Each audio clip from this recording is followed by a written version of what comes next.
Bonsoir, soir d'info, seconde partie, qui a le plaisir de recevoir Dr Malick Diop, directeur général de l'ASEPEX, l'Agence sénégalaise des exportations, également commissaire de l'Expo 2020 qui se tient depuis le 1er septembre à Dubaï. Bonsoir, Dr Malick Diop. Bonsoir. Alors j'ai vu dans les documents que le Sénégal était en train de préparer cette exposition universelle depuis 2016. C'est bien le cas? Vous savez, d'abord, je profite de l'occasion pour saluer les Sénégalaises et les Sénégalais qui nous écoutent et qui nous regardent. L'exposition universelle, c'est chaque 5 ans. Oui. Chaque 5 ans, naturellement, c'est la plus grande rencontre économique au niveau mondial. Oui. Et les Émirats ont eu à candidater en 2014 et naturellement c'était très chaud. Oui. Et ils ont gagné en 2014, donc ça fait maintenant plus de 6 ans qu'on est en train de le préparer pour le compte du Sénégal et pour le compte de 192 autres pays qui vont participer à l'exposition universelle.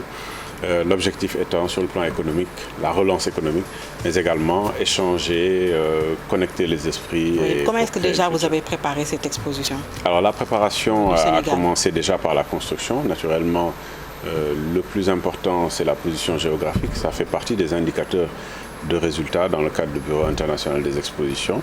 Nous avons 192 pays. Nous avons également ce qu'on appelle Al Wasal Plaza. C'est la réalisation architecturale hors du commun, où les 35 millions de visiteurs pendant 6 mois vont aller naturellement et où toutes les journées nationales vont se passer. Oui. Donc au centre du monde, naturellement, ce sera cette zone, oui. Puisque 80% des chefs d'État du monde entier se rendront au niveau de cet espace. Donc il y a un tropisme exceptionnel lié à Al Wasal Plaza. Et le pavillon Sénégal est à 20 mètres de Al Wasal Plaza. Et quels sont ceux qui vont exposer durant cette exposition? Comment s'est fait la sélection, les critères retenus et tout? Important ce que vous venez de dire. Je parle déjà de l'aspect thématique de la participation officielle du Sénégal à l'Expo universelle. La thématique générale, c'est connecter les esprits pour créer le futur, mais retenir aussi qu'il y a 3 sous-thèmes très importants. La mobilité. Donc le Sénégal va montrer les réalisations depuis 2012 du président de la République, plan Sénégal émergent dans le cadre de la mobilité géographique, la mobilité même en termes de connectivité digitale, la mobilité portuaire, aéroportuaire, ferroviaire, donc le TER, le BRT, les infrastructures routières et tout ça également. C'est le PSE en général qui sera au cœur de cette exposition? Oui, ce sera vraiment les réalisations du PSE sur le plan économique, d'abord les investissements structurants et les moteurs d'exportation. Le deuxième point également qui est important, c'est Sénégal, terre d'opportunités. Qu'est-ce que le Sénégal fait en termes de production agricole, en termes de production horticole, en termes de production produits de la mer, industrie, donc vraiment tout ce qui tourne autour des opportunités de l'économie sénégalaise, mais également des opportunités liées au tourisme, etc. Et le troisième point qui est très important, c'est la durabilité. Qu'est-ce que le Sénégal a fait dans le cadre du développement durable? Le Sénégal est un pays sur le plan agricole, c'est une agriculture bio.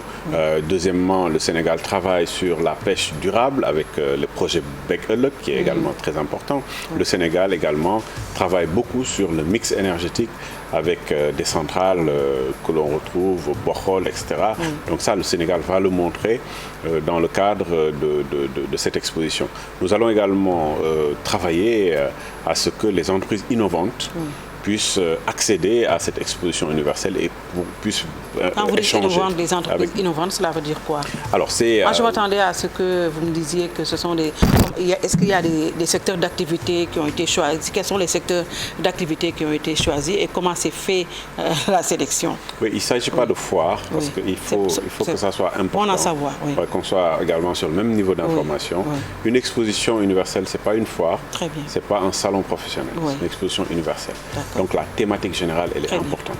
Au-delà de la thématique générale, donc ce qu'on fait, c'est naturellement collecter l'ensemble des secteurs privés des 192 pays pour faire des échanges entre ces secteurs privés. Il s'agit naturellement des secteurs que j'ai cités tout à l'heure, l'agriculture, l'horticulture, les mines, le pétrole, le gaz, parce que c'est également quelque chose d'important, les entreprises innovantes qui créent de la valeur ajoutée, qui crée des choses qui n'existaient pas avant. Vous savez, l'exposition universelle, c'est le lieu des innovations. Le tapis roulant a été découvert lors des expositions universelles. La télévision, le téléphone, etc. Et le Sénégal aujourd'hui a des créateurs qui vont également se montrer lors de cette exposition universelle. Au-delà de ça, les créations architecturales également ont été créées lors des expositions universelles. Je donne par exemple l'exemple de la Tour Eiffel ici. Aujourd'hui, ce sera à l'Ouassa Plaza. Il y aura des forums économiques permanents pendant 6 mois. Comment ça va se passer? Chaque mois, un secteur d'activité sera à l'ordre du jour, sera également mis en avant pour le compte du Sénégal. Il y aura semaine de l'agriculture, semaine de culture urbaine, semaine du dialogue interreligieux, semaine de la santé, semaine de l'éducation, semaine des transports aériens, etc. etc. Donc toutes ces semaines-là, semaine de la microfinance, semaine de la femme, voilà. Donc tout cette... Ça démarre déjà à partir du 13. Là, à partir du 13, on aura naturellement la semaine du Sénégal. Ce sera la journée nationale, le 13, avec la présence du chef de l'État, le président de la République, qui va venir avec le secteur privé sénégalais pour également montrer à la face du monde que le Sénégal est un pays aujourd'hui qui est dans le concert des nations, qui est aujourd'hui un pays qui a beaucoup de choses à revendre en termes de culture, en termes également économiques, diplomatiques. Donc tout ça, c'est des éléments qui vont ressortir lors de la présence du chef de l'État. Le 13, il y aura ce qu'on appelle le Country Business Briefing. Il s'agira, en termes d'investissement, de haute facture des investisseurs venant du monde entier qui vont être en face maintenant du secteur privé sénégalais avec la présidence du chef de l'État pour pouvoir naturellement collecter le maximum d'investissements au Sénégal, mais également travailler sur les opportunités commerciales dans le cadre des exportations. Et également des rencontres B2B. Par exemple, le lendemain, il y aura des rencontres B2B, entre des rencontres acheteurs-vendeurs, des rencontres avec les secteurs d'activité B2G également, business to government. Donc tout ça, ce seront des éléments très forts et très importants qui, au finish, en termes d'effet et impact, vont impacter sur l'économie sénégalaise, vont impacter sur la croissance de l'économie sénégalaise, vont permettre également les de baisser le retombées par rapport à la croissance économique. Qu'est-ce que vous attendez par rapport? Alors beaucoup de retombées. Déjà, vous savez, la croissance économique, elle est basée aujourd'hui sur des investissements structurants, sur le changement de paradigme, sur les moteurs d'exportation, sur les zones économiques spéciales, sur le parc industriel. Donc tout ça, ce seront des périodes extrêmement importantes où, en faisant ressortir ces éléments-là, on va attirer les investisseurs pour également aller de l'avant par rapport à tout ce qui a été fait et investir au Sénégal. Au-delà de cela, naturellement, le Sénégal commence à être un pays qui produit et cette production doit être commercialisée. C'est une commercialisation au sein de la zone de libre-échange continentale, de la ZLECAf, naturellement, sur les 54 pays, mais également partout dans le monde, aux États-Unis, en Europe, voilà, en Chine, au Japon, etc. Donc tout ça, le Sénégalais et les Sénégalais pourront en profiter. Et vraiment, les hommes d'affaires ont une occasion unique de pouvoir s'exprimer par rapport à... Est-ce qu'on peut quantifier les retombées? Pas encore. Pas encore. On peut évaluer. On peut juste évaluer. Oui, à peu près, non. Vous ne pouvez pas faire. Il faut que ça soit professionnel. Alors, ce qu'on sait, c'est que... Est-ce qu'on peut savoir au moins combien est-ce que vous avez dépensé pour la participation du Sénégal à cette exposition? La participation, elle vient de démarrer. Donc, on ne peut pas aujourd'hui parler de dépenses particulières parce qu'on vient de démarrer, c'est le 1er octobre, donc on n'a même pas dépassé... Mais il y a eu un budget prévisionnel pour savoir à peu près ce qu'on a dépensé et ce qu'on va récolter. Vous savez, ce que nous avons mis en place, c'est le système de suivi-évaluation. Donc le système de suivi-évaluation a été mis en place avec le comité national pour que chaque semaine, on puisse déjà faire un impact sur beaucoup de choses. D'abord, qu'est-ce qui a été fait pendant une semaine? Qu'est-ce qui a été naturellement dépensé pendant une semaine? Qu'est-ce que, dans le cadre des dépenses pendant une semaine, on a eu comme effet sur les entreprises qui se sont rendues au niveau de Dubaï pour ces échanges, pour ces signatures de conventions, pour tout ce qui est également augmentation de chiffre d'affaires, le business direct de ces entreprises-là. Qu'est-ce que ça a donné au bout d'une semaine? Qu'est-ce que ça va donner au bout d'un mois? Donc ces effets qui vont impacter également plus tard dans le cadre de l'économie, au fur et à mesure sont évalués. Donc on a un système d'évaluation de manière permanente qui fera que chaque mois également, on va faire un rendu aux Sénégalaises et les Sénégalais pour leur dire que pendant ce mois-là, voici ce qui s'est passé, voici également ce que ça a donné en tout cas comme effet dans le cadre du travail que nous avons fait et les impacts que nous attendons plus tard. Et je pense que ça, c'est quelque chose de très très important. Naturellement, comme j'ai dit, le follow-up, tout ce qui est suivi va se faire par l'ambassade du Sénégal aux Émirats qui également est au cœur du travail que nous faisons. Il y a un secteur qui a été quand même particulièrement impacté par le Covid-19, le tourisme, pour ne pas le citer. Alors, quel effet positif ce sommet va avoir sur ce secteur-là? Alors, vous savez, le tourisme, c'est les découvertes. Beaucoup. Ce sera l'occasion pour vanter la destination Sénégal. Oui, vous savez, les grands touristes du monde entier utilisent les expositions universelles pour pouvoir s'orienter, pour savoir où est-ce que nous allons aller maintenant, quelles sont les nouvelles destinations. Et donc, ce sera une compétition. C'est à ce niveau-là, naturellement, que le ministère du Tourisme, l'Agence sénégalaise de promotion touristique, etc., donc, vont faire ressortir les éléments touristiques. Pendant cette période, il y aura d'ailleurs une semaine du tourisme qui sera également une occasion, naturellement, de montrer ce que le Sénégal fait de meilleur à ce niveau-là et pouvoir attirer le maximum donc, de touristes au Sénégal. Et nous pensons également que ça va donner des résultats probants. Maintenant, nous travaillons naturellement avec un comité de pilotage qui est dirigé par Madame le ministre Aminata Assome Diatta, qui est ministre en charge du commerce, qui également pilote donc toute l'activité. Et par rapport aux volets culturels également, nous avons nos spécificités culturelles qui font aussi vanter au niveau à l'Expo 2020. Ah oui, j'ai parlé tout de suite de semaine de la culture urbaine qui va se faire. La semaine nationale, nous allons y aller avec les ballets, les ballets qui vont montrer naturellement les éléments culturels venant de toutes les traditions, les Sérères, les Djola, les Pulaar, les Wolof, voilà, les Soninké. Donc tout ce qui fait la richesse aujourd'hui du Sénégal va faire ressortir.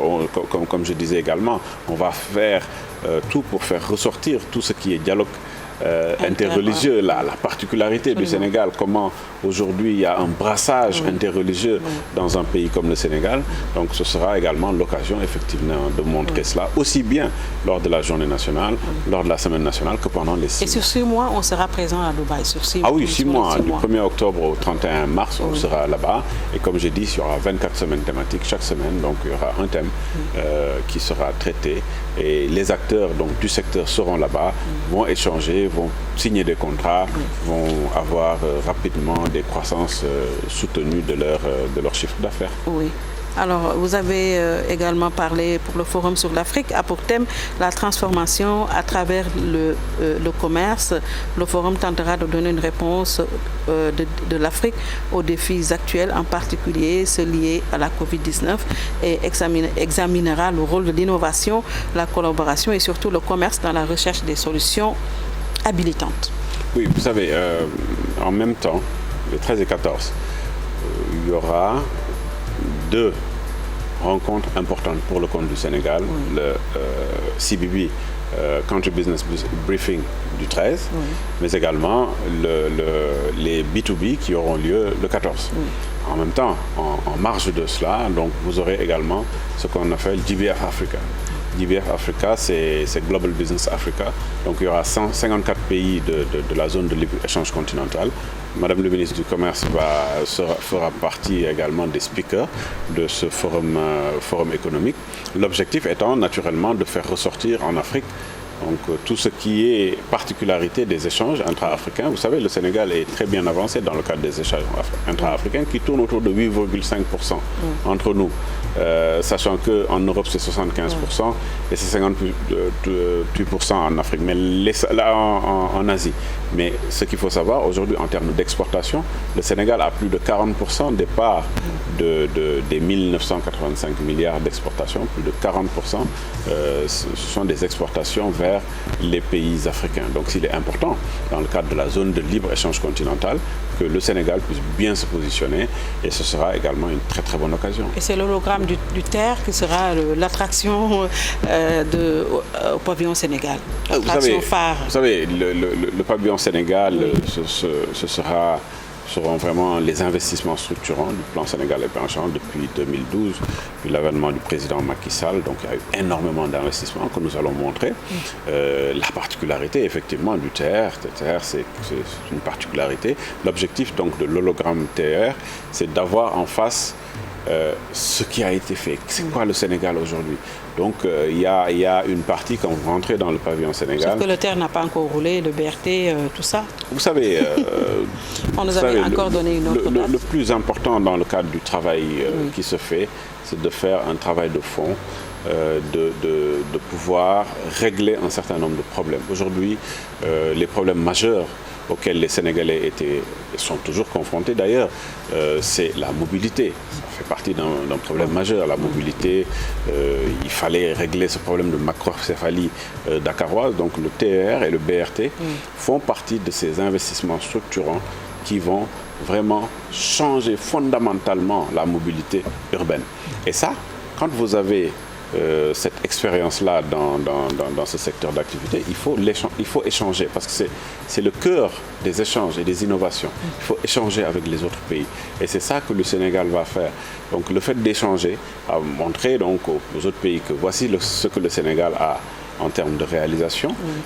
Les autres pays également vont montrer leurs réalisations et cet échange-là qui va permettre à chacun de pouvoir avancer par rapport à cela. Oui, très bien. Votre dernier mot? Le dernier mot, c'est pour dire vraiment aux Sénégalaises, aux Sénégalais, que le commissariat général aux expositions pour le compte du Sénégal, qui organise aujourd'hui la participation officielle du Sénégal à l'Expo universelle, c'est un commissariat général ouvert et qui est une structure nationale qui appartient à toutes les Sénégalaises et les Sénégalais. L'objectif, naturellement, c'est que les Sénégalais qui seront à Dubaï vivent l'exposition universelle en tant que Sénégalais, mais que les Sénégalais également qui sont ici au Sénégal puissent vivre en même temps l'exposition universelle. Et c'est l'objet vraiment de ces échanges-là qui vont au fur et à mesure permettre aux Sénégalaises et aux Sénégalais de mieux comprendre ce que nous faisons pour le compte du Sénégal, pour le compte des Sénégalaises et des Sénégalais, et pour savoir que vraiment tout le monde doit y participer, premièrement. Deuxièmement, ça va impacter vraiment sur l'économie sénégalaise, sur l'emploi, sur des investissements structurants partout dans les différents secteurs et nous donner vraiment une excellente occasion d'en parler. Très bien, merci docteur Malick Diop. Merci beaucoup. Je rappelle que vous êtes le directeur général de l'ASEPEX et également commissaire de l'Expo 2020 Dubaï qui se tient depuis le 1er septembre et jusqu'au mois de mars à Dubaï. Merci d'avoir suivi. Bien le bonsoir.